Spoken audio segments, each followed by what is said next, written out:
Venice, city on the water. A place of beauty and romance that attracts millions of visitors every year. Just a few steps from the well-trodden tourist routes, there's a very different Venice, one populated by fascinating creatures.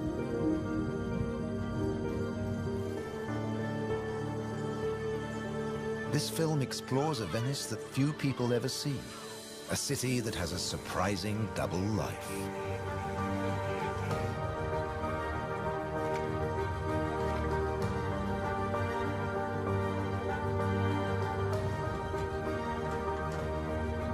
There are secret places and wild creatures in this watery world that most outsiders never discover. In the skies above, on the beaches, and in the canals are the true Venetians that live in every hidden corner of the city and the lagoon. Wild Venice is their home.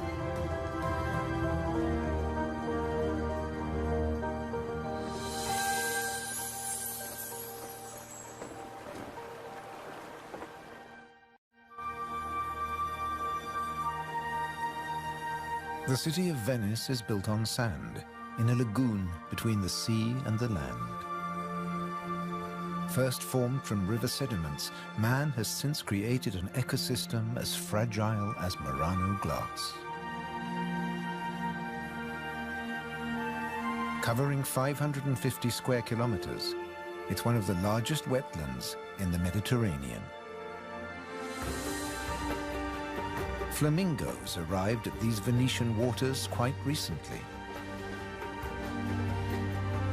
They crisscross the Mediterranean from North Africa to France's Camargue, to Sardinia, Tuscany, and now Venice.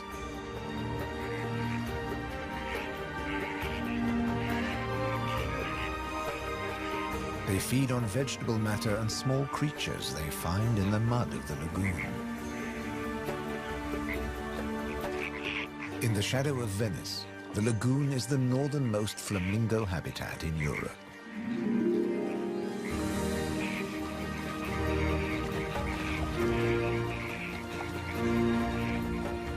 They're here now, but in a few weeks, many will move off again to find richer pickings.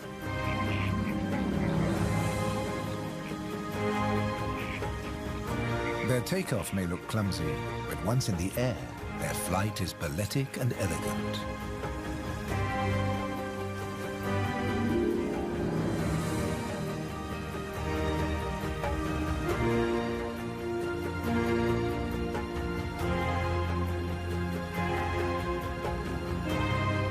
And before too long, they'll return to the safety of this lagoon, tucked between the sea, the city, and the Alps.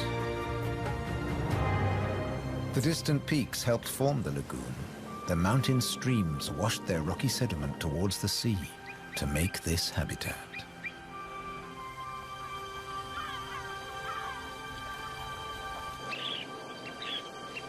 Some of the lagoon's other birds are ready to leave. Dunlin, small waders, fed well in the rich mud. They rest on the wooden piles that support the whole of Venice.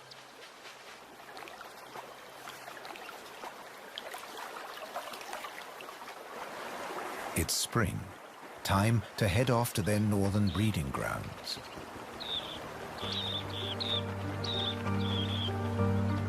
But the cormorants won't be lonely this summer. As the Dunlin fly away, other birds are flocking in. A bird's eye view reveals the full beauty of the lagoon. A labyrinth of uninhabited islands, intertwined canals, and swampy sandbanks.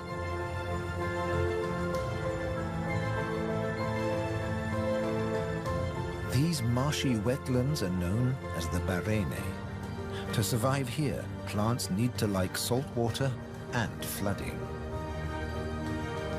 Natural arteries called gabi meander through the brackish gardens, keeping the lagoon alive. The same waters flow through the city. The curving streams between the islands became the magical canals of Venice.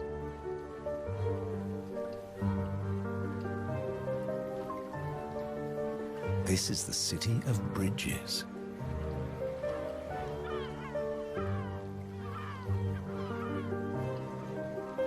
Visitors are mesmerized by the romance of the canals and the ancient architecture, and often miss the smaller, wilder sights around them.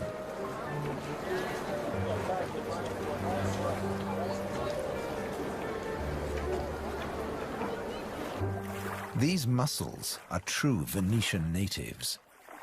And now, in spring, they're breeding.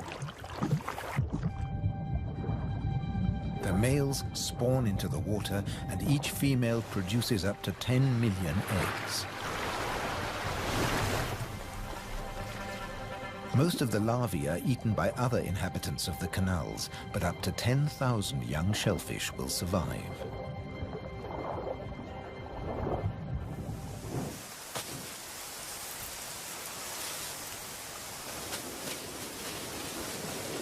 Just beyond the city, colonies of birds are breeding too.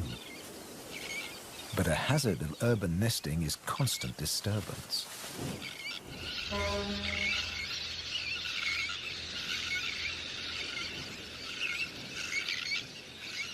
Little terns will quickly fly back to their eggs and can miraculously find their own nest scrapes in the crowded colony. Their cousins, the sandwich terns, lay their eggs directly onto the sand. If the terns are disturbed, they have little time for incubating their eggs. The sand won't keep them warm for long.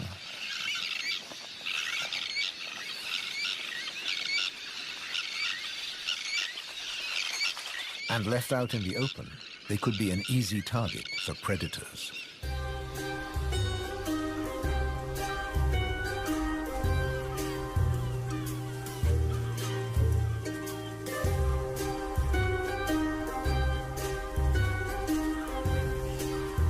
Foxes are the biggest predators hereabouts. But from the air, he's easy to spot. The birds make it known he's not welcome anywhere near their nests.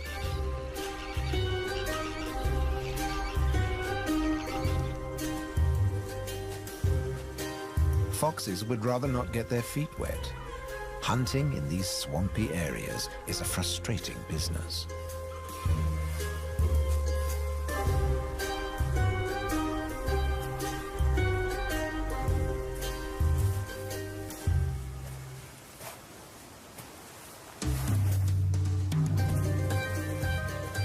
The grand leap disturbed another nesting bird. Now it's a question of following the scent.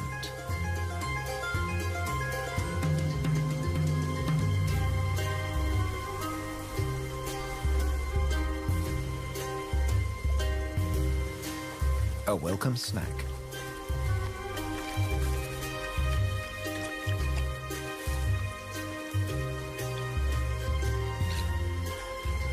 Just beyond the sand dunes is the busy colony.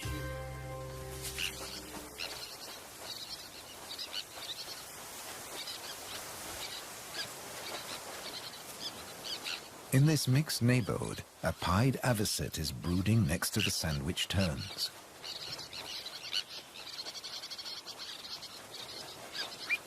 With nests so closely packed, there can be conflicting territorial claims with the common terns.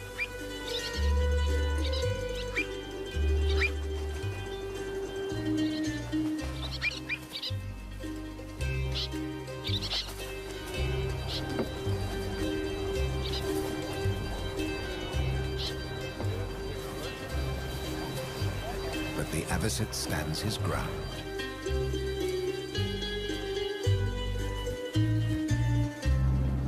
The Grand Canal is the main waterway of Venice, dividing the city in two. It follows the course of the ancient river Brenta that runs from the Alps all the way into the lagoon. It offers a journey through architectural history starting in the 13th century.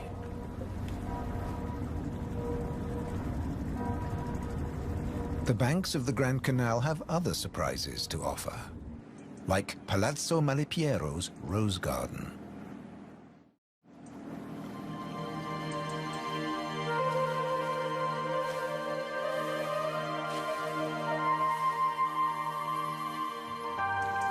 Nestled between the buildings is a hidden paradise.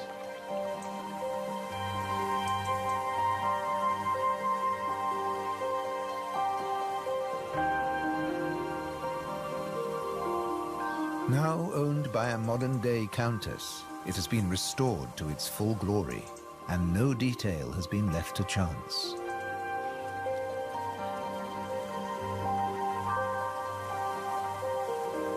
With the luxury of space in a city whose every square centimeter is exploited for maximum profit, it's also a sanctuary for many small animals.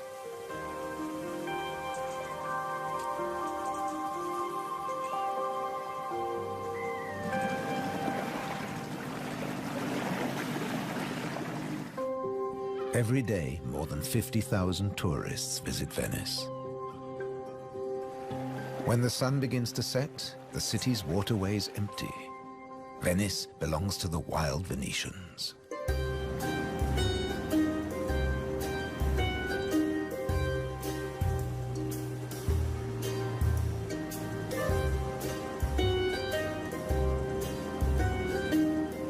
Rats prefer to search for food in the cool night air.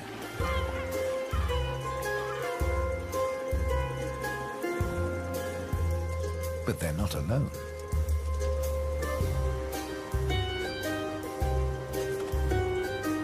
Pine martins are hungry too, and rats are on their menu. Pine martins are welcome in the city as they're natural rat catchers.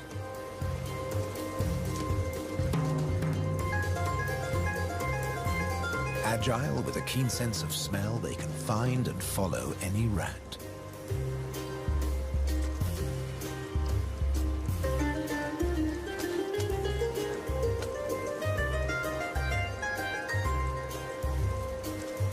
But they're endangered too.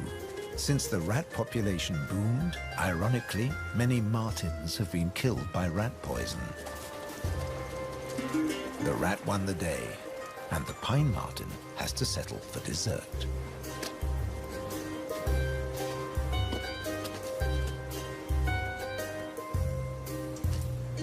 Not such a sacrifice, as pine martens are omnivores.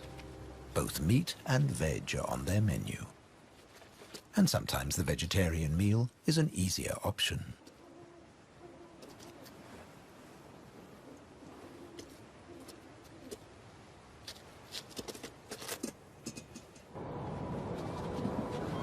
As the rat prepares to sleep, the city of Venice is beginning to wake up. The floating vegetable stalls are the first to move into action.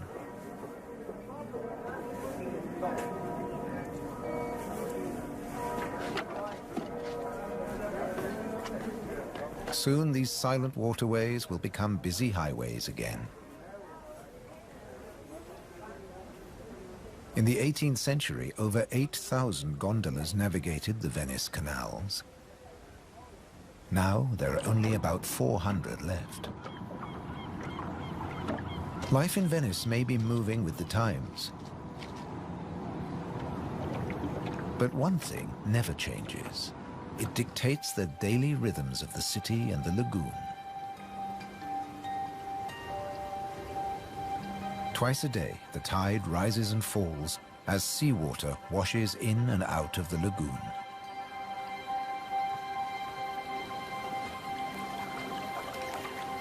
The water level changes by up to 60 centimeters. Smooth lakes disappear into swampy wetlands, only to return hours later.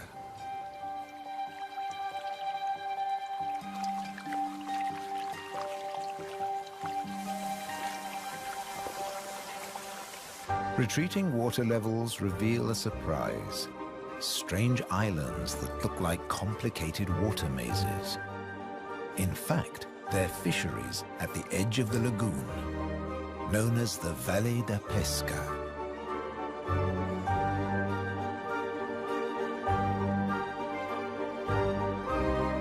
They'd been worked by the same families for generations, using a simple but ingenious method.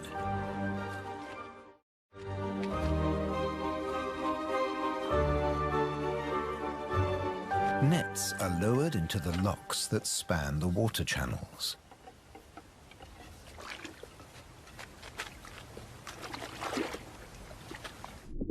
In the springtime, the locks bar the way to the young fish that stream into the lagoon to feed. The fishermen raise the nets and catch the small swarming fish in their thousands.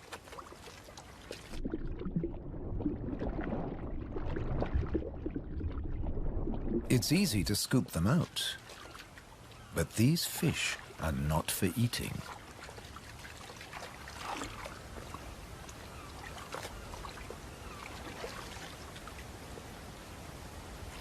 The fishermen place them on the other side of the bars and so trap them in the channels.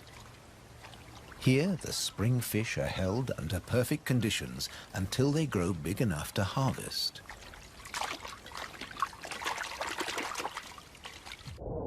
In the autumn, when the fish try to return to the sea, they're simply netted again.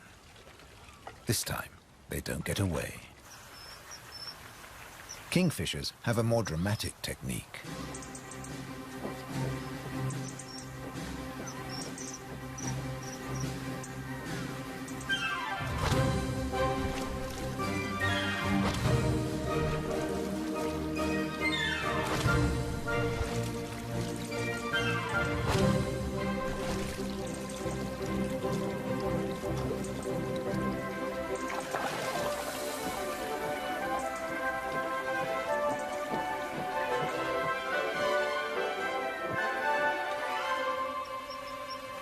They catch up to 20 fish a day, but need even more if they have nests with hungry growing chicks.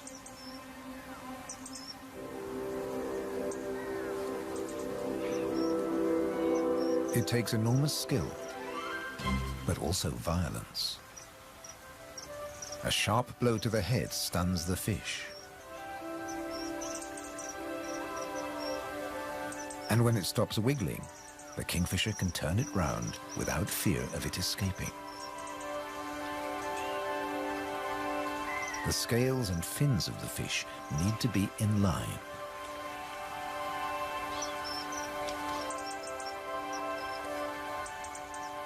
Now it's ready to swallow.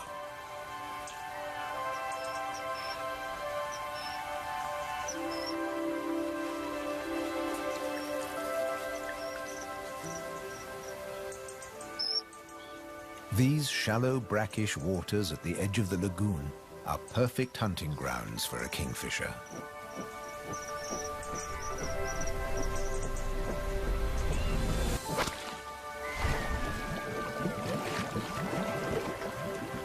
But not every dive is successful. They'll snatch the odd insect in the air, but 95% of the kingfisher's catch must be made underwater. The cormorant has an easier life, as does the little egret. And some don't even get their feathers wet while hunting. There are plenty of fish in the lagoon, but they're not only found in the wetlands. These waters flow through the city too. And there are fish to be caught in the canals.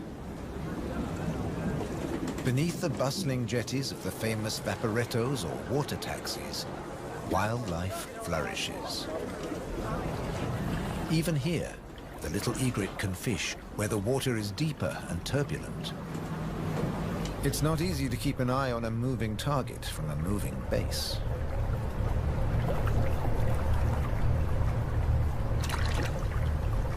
But persistence and patience pay off.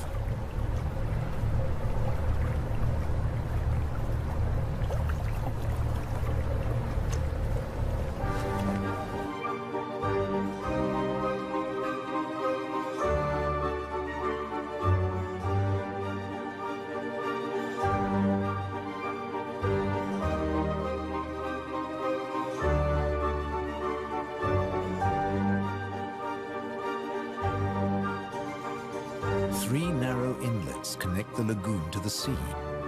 They're known as bocche, the Italian word for mouth. In spring, the fish travel into the lagoon because it's shallow, warm, and full of food. And in the autumn, they travel back out to the Adriatic Sea. The lagoon's fishermen understand the rhythms of the sea. But there was one phenomenon that remained a mystery for many years. When they cast their nets into the rich fishing grounds, they were torn to shreds. The fishermen believed that water spirits were grabbing their nets and named the area the Tenue, or Hold Fast. The Hold Fast was in fact a jagged reef, an unexpected and magical aquatic paradise. These unique natural rock formations are similar to coral reefs.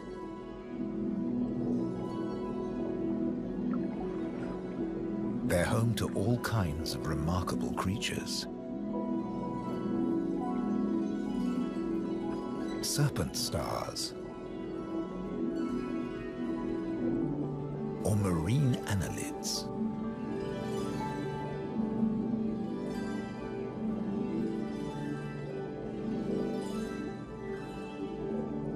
This precious area is now protected. Fishing is forbidden, diving strictly regulated.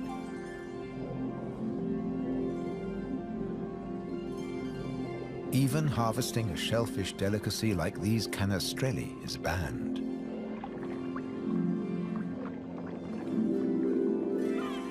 The city of Venice is lucky to have rich fishing grounds on its doorstep.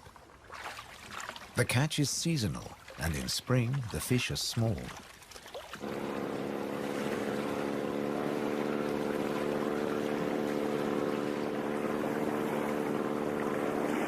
But the fishermen will go out, as long as they can find a buyer. Only the weather can hold them back.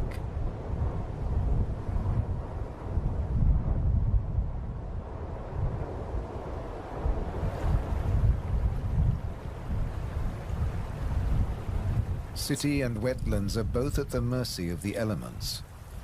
A storm is heading towards the lagoon. When rain-bearing clouds build up against the southern face of the Alps, and when warm southerly winds whip up the sea, water is driven into the lagoon, flooding the city and engulfing the swampland. This extreme high tide is known as aqua alta and can be disastrous for ground-nesting birds. Thankfully, it's rare in the springtime. It strikes more often in the autumn. Storms can vanish as fast as they arrive, and the limpid sunlight that Venice is so famous for bathes the city again. In early summer, Venice teems with tourists. The Bridge of Sighs is a popular attraction, but few visitors realize that real Venetian life is happening just a short distance away. In the Giardini, a spacious and peaceful city park, there are some surprising residents.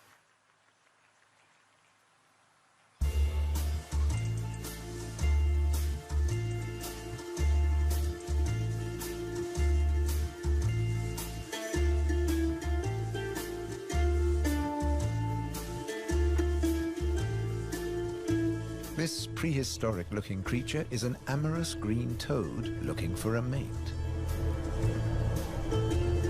After all, this is the city of romance. But for a toad, finding a partner in a city isn't always easy. Even a quiet park is full of danger and disruption.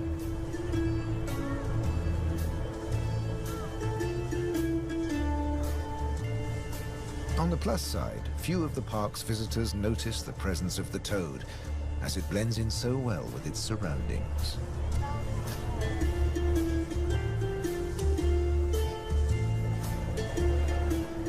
Another of the city's visitors is far more conspicuous. A stark contrast to the ancient buildings it comes to celebrate.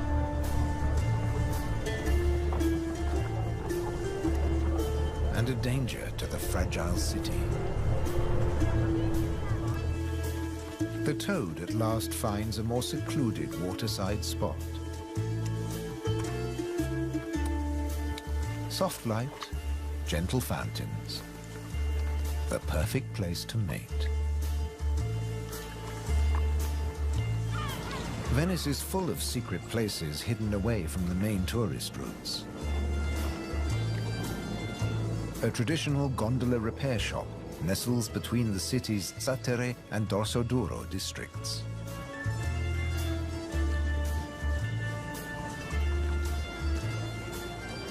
Craftsmen repair the boats in the peace of the backwaters. The tranquility also attracts some exotic-looking animals.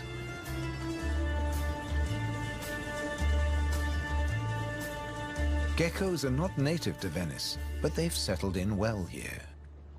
During the day, they'll sun themselves on warm stone.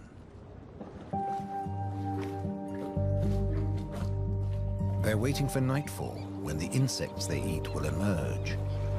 And in the golden light, birds that hunt geckos settle in for the night. Terns fly back to the safety of the colony, and others enjoy a final bath.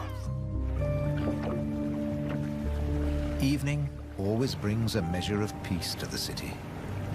The Grand Canal is now very quiet, a perfect time for the gecko.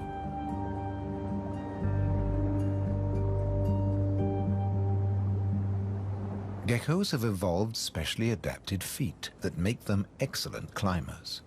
Their toes are covered in millions of tiny branched flaps with incredible adhesive power, so they can grip and climb the smoothest surfaces, even glass.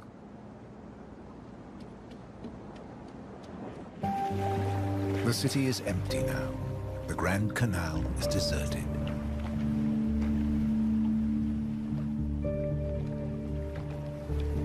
The evening's activity has passed to Venice's bars and restaurants.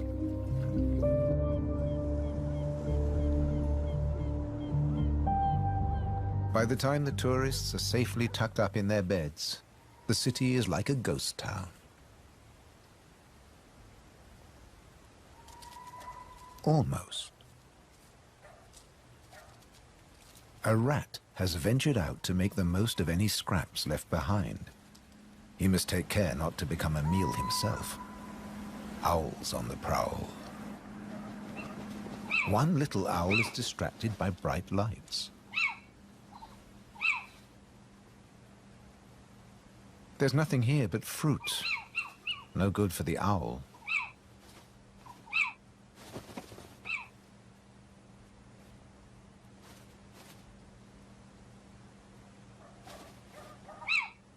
This house call hasn't paid off. Time to make a swift exit. The lucky rat will make it home tonight.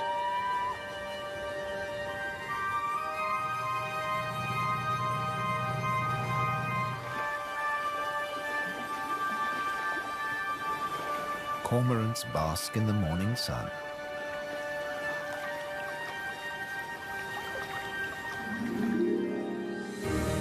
The terns start fishing early.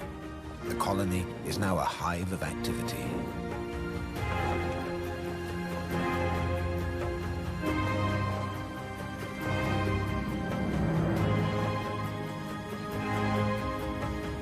The first chicks have hatched. Exhausted from the effort of breaking out of the egg.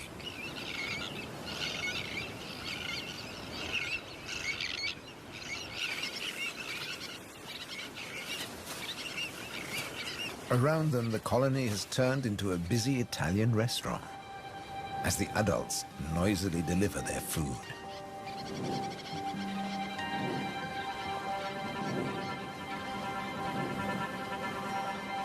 The chicks blend in well with the sand. Their cries for food are a new and insistent sound on the beach.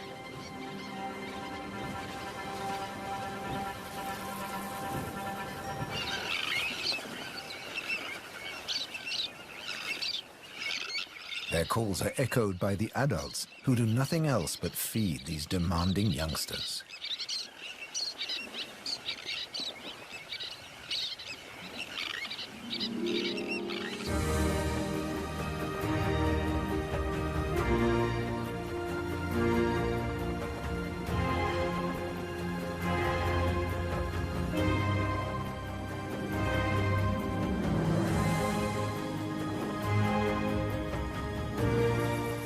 It's hot and humid, and the lagoon is at its most beautiful. The hot summer months are the quietest for the fishermen. They take advantage of this time to mend their nets. They work and even sleep here, with spectacular views of the surrounding wildlife.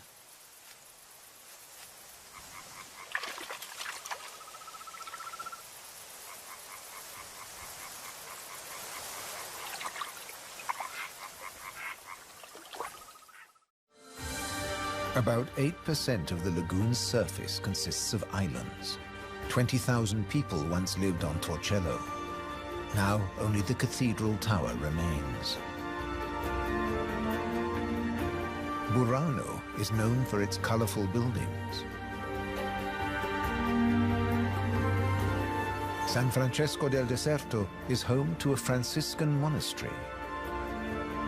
The island of Madonna del Monte is being swallowed by the lagoon, but the ruins of its monastery still stand proud.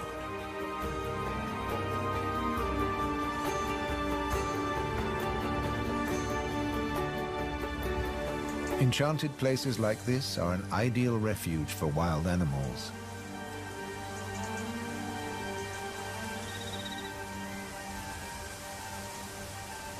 And the island's ancient monastery has some new inhabitants. The ruins are the perfect place for kestrels to nest.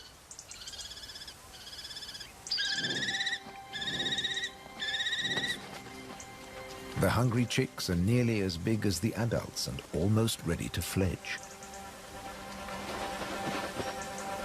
Feeding this brood is a full-time job for both parents.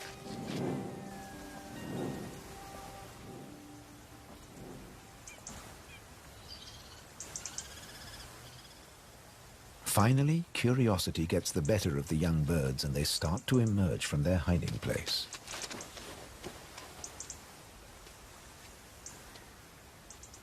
The first nervous explorer is soon followed by a sibling. They wait cautiously on a ledge, while one of the adults watches from afar.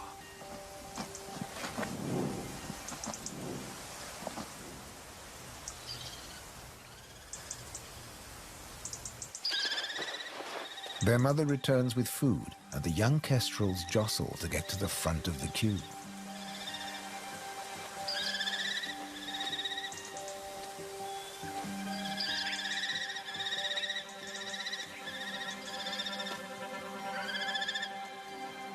The keenest and the loudest chick is fed first.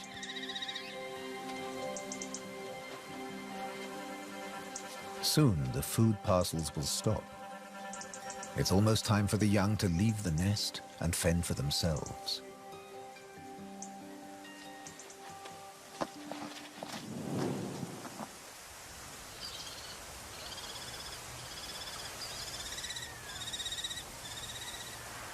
Not all of the lagoon is quite so peaceful.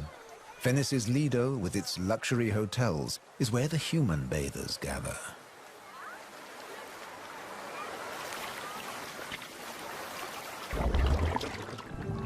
But even here, you can find wild beauty and tranquility.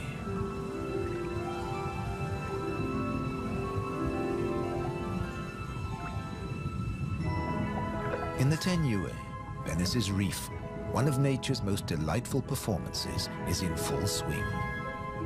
The squid's mating dance. The pair move together like synchronized swimmers as waves of rainbow colors pulse along their bodies.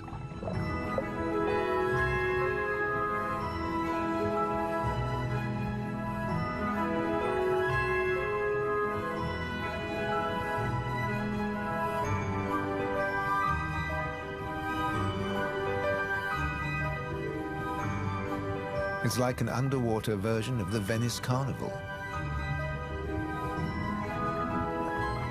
complete with face masks and disguises.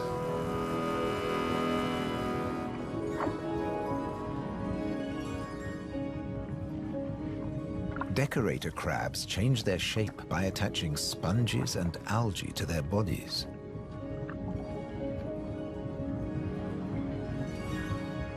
These bizarre disguises are excellent camouflage. The crabs creep past their neighbors and predators like living rocks from the seabed.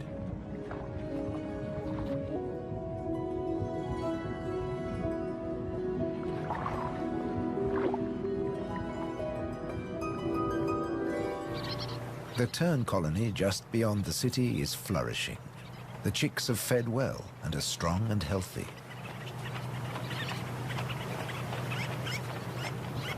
The young birds are gathered in a creche, with 1 or 2 adults looking after them all.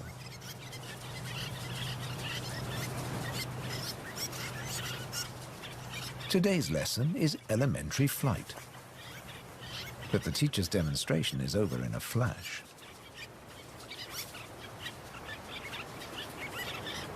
The young birds flap their wings to exercise their growing flight muscles, but they're not ready to take to the air yet.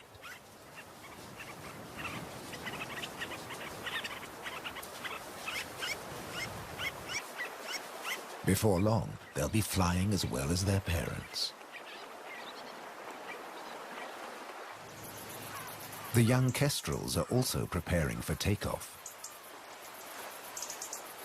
They bravely take the plunge and launch themselves into the air.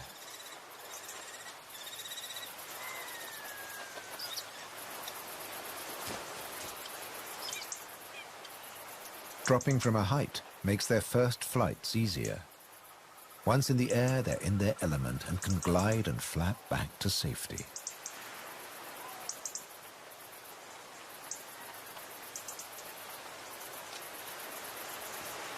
These first flights mark the end of their parental care. Now they have to find their own territory.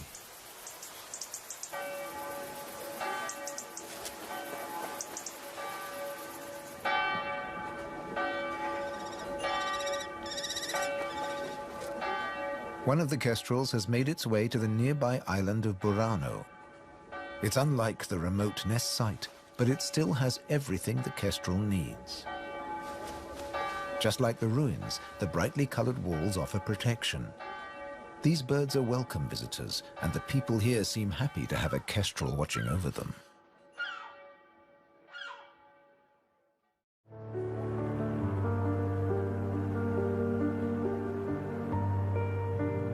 Autumn has arrived, and the wetlands once again change color. A plant called glasswort is responsible for this blush of pink. It flourishes in the swampy salt marshes.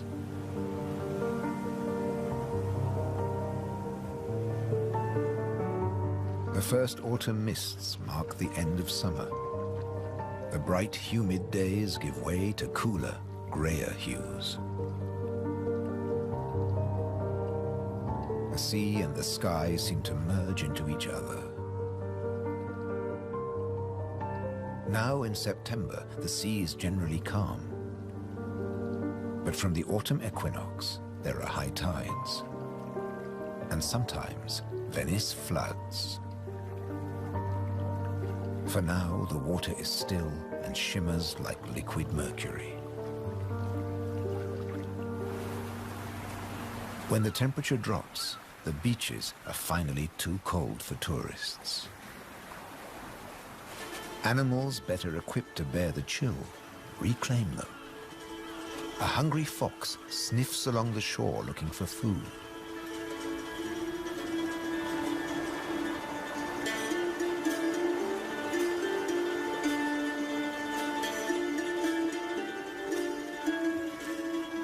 The fox has an excellent sense of smell and can see well in the twilight.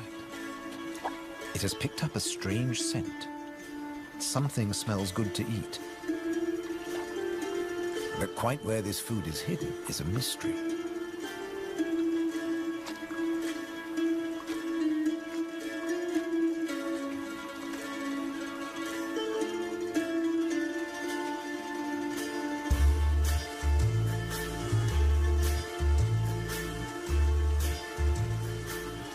crabs have been crossing the beach, leaving behind a number of trails, and the fox is very confused.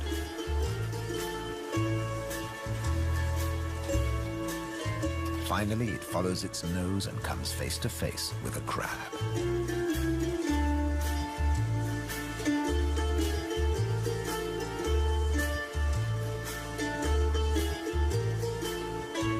It's an unequal battle, but the crab has the advantage of armor and weapons.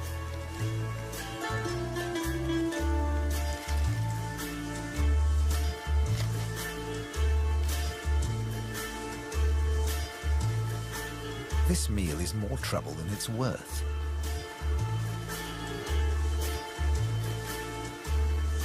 There must be easier pickings.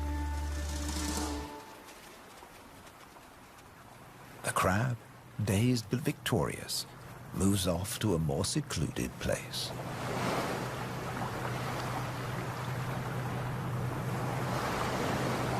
More crabs congregate on the shoreline looking out to sea. But just across the water, the residents of Venice are having a less comfortable time. The waters of the lagoon are creeping into the city.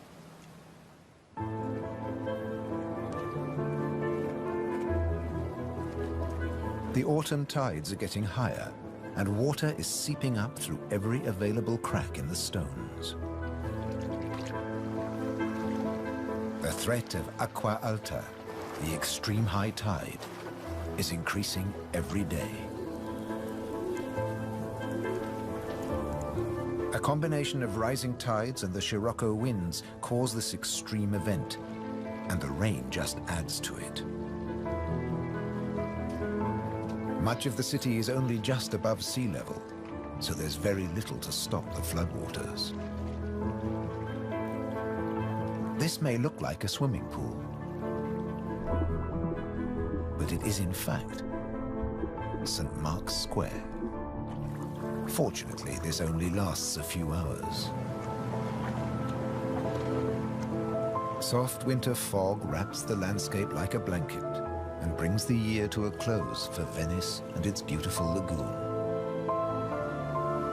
The visitors have marveled at its sights, but many have missed the most fascinating wonders of all, the wild side of Venice. The city is empty now, but visiting season for the lagoon never ends. As one creature leaves, another takes its place.